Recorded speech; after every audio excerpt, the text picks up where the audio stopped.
ক্ষেত্রে আমার একটা বন্ধু বলছিল, খুব সুন্দর একটা কথা বলছিল যে, দেখ এত কষ্ট করে কেউ একজন WBCS মানে ইউপিএসসি স্ট্যান্ডার্ডে এরকম এক্সাম দিয়ে এতগুলো পেপার দিয়ে সেম টাইপের প্রিপারেশন নিয়ে সে গ্যাজেটেড অফিসার হলো রাজ্য সরকারের, কিন্তু স্যালারির জায়গায় সেই মানে সেন্ট্রালের গ্রুপ বি লেভেলের স্যালারি, এবং সেন্ট্রালের গ্রুপ বি লেভেলের স্যালারিও মানে 5 বছর পর because of D and all it will increase to a certain point that will definitely surpass the state salary.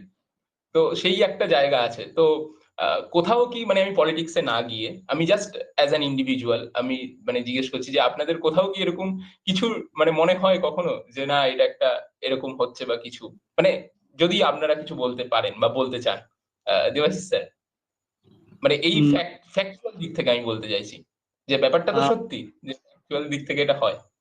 হ্যাঁ, আমি একদিক থেকে মানে যদি আক্ষরিক অঙ্কের বা পাটিগণিত হিসেব যায়, হয়তো স্যালারি একটা বড় সড়ো গল্প হতে পারে, কিন্তু সত্যি করে আমি বলতে পারি, আমি আর একটা প্রেক্ষাপট দিতে পারি। যেমন আমি দেখেছি সিজিএল এ আমার কয়েকজন বন্ধু আছে যারা সেন্ট্রাল সেক্রেটারি সার্ভিস বা অনেক মানে যেহেতু আমাদের ডাব্লিউবিসিএস গ্রুপের চেয়ে অনেক বেশি সার্ভিস, অনেকজনই আছে এরকম, তারা ছেড়ে এসেছে। কিন্তু আমার মনে হয় নিজের রাজ্যে কাজ করা, নিজের পরিবেশে কাজ করা, আর অবধারিতভাবে যে পজিশনে কাজ করছে, মানে অ্যাপার্ট ফ্রম ইউপিএসসি গ্রুপে পোস্টের কথা বলছি, আমি যদি সিজিএল বা জাতীয় স্যালারি কম্প্যারিজনে যাই, তো এটা একটা আলাদা জায়গা। মানে এখানে শুধুমাত্র টাকাটা হচ্ছে একটা পাওনা, কিন্তু তার বাইরে যে আমরা অ্যাটলিস্ট একটা সম্মান বা একটা মর্যাদা বা থাকে, বা নিজের রাজ্যে কাজ করার একটা যে মানে আমি মনে করি যে, কারণ অনেকজনকে দেখেছি যারা 2 বার 3 বার সিজিএল পরীক্ষা দিয়েও মানে কম গ্রেডে এসে যে রাজ্যে জয়েন করে, অনেক স্যালারি লস করে। তো এটাও একটা প্রেক্ষাপট। সেখান থেকে আমার মনে হয় যে পাটিগণিত হিসেবে হয়তো টাকার ব্যাপারটা আছে, ক্ষোভ থাকতে পারে, থাকতে পারে যে কম, কিন্তু কোথাও গিয়ে যদি ইউপিএসসি গ্রুপে সার্ভিস ছাড়ার কথা বলছি, বাকি সার্ভিসের সঙ্গে আমার মনে হয় না ডাব্লিউবিসিএস এর সেই কম্প্যারিজন আসে না, অ্যাটলিস্ট আমাদের স্টেটে এখনো পর্যন্ত premier service.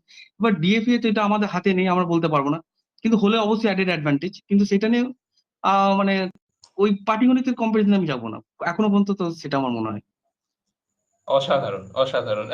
Pinaki sir, if you have something to say. হ্যাঁ, আমিও ওটাই বলতে চাই যে স্যালারিটা একটা ম্যাটার করে, কিন্তু সেটাই এন্ড না। মানে আমি আমার ক্ষেত্রে তো আমি সে আগে সেন্ট্রাল গভর্নমেন্ট পিএসইউতে ছিলাম, আমি বেশি স্যালারি ছেড়ে এখানে এসেছি। আরেকটা জিনিস বলবো যে যে গভর্নমেন্ট, যে কোনো গভর্নমেন্ট জব, মানে প্রাইভেটে অনেক সময় ওপেক জিনিস থাকে স্যালারিতে, কিন্তু গভর্নমেন্ট জবের স্যালারি আগে থেকেই সব স্পেসিফাই করে বলে দেওয়া থাকে, সুতরাং আমরা জেনে বুঝেই কিন্তু এসেছি। সুতরাং স্যালারিটা ম্যাটার করে, কিন্তু তার সঙ্গে সঙ্গে পোস্টটাও ম্যাটার করে, যে আমি কোন পোস্ট হোল্ড করছি, মানে কোন রেসপন্সিবিলিটির কাজ করছি। আমার অনেকের কাছে স্যালারির চেয়েও এটা বেশি ম্যাটার করে।